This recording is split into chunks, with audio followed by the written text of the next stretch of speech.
Praise the lord. ఉదయకాల సమయంలో మనుషులను ఆశ్రయించి మనుషులను నమ్ముకొని వారు అది చేస్తారు వీరు ఇది చేస్తారు అని ఉదయకాల సమయంలో కొన్ని సంవత్సరాలుగా నమ్మిన వారు విడిచిపెట్టి వెళ్ళిపోయారా?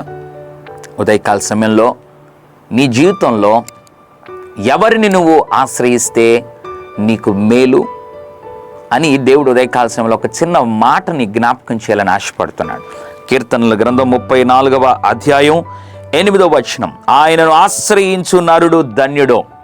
జీవితంలో ఒకవేళ ఇంతవరకు మనుష్యులను ఆశ్రయించి దరిద్రుడుగా దరిద్రతను సంపాదించవేమో, నీ ఒకవేళ దరిద్రుడుగా మారిపోయావేమో, బీదవాడిగా మారిపోయావేమో, లేమిలో కష్టాలలో ఒకవేళ మనుషులందరూ నమ్మిన వారు విడిచిపెట్టి వెళ్ళిపోగా ఒంటరిగా నిలబడిపోయావేమో.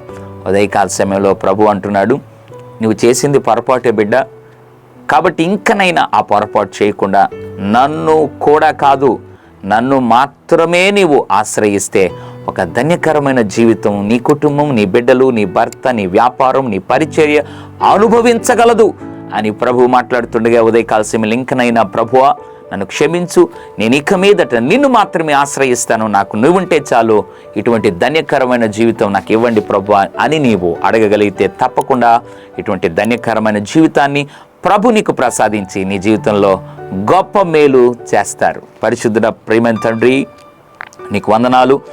ఎంతమంది అయితే మనుషులను నమ్మి ఓడిపోయారో కృంగిపోయారో వారిని జ్ఞాపకం చేసుకోండి.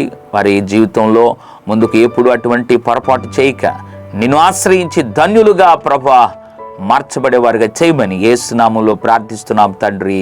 ఆమెన్. God bless you.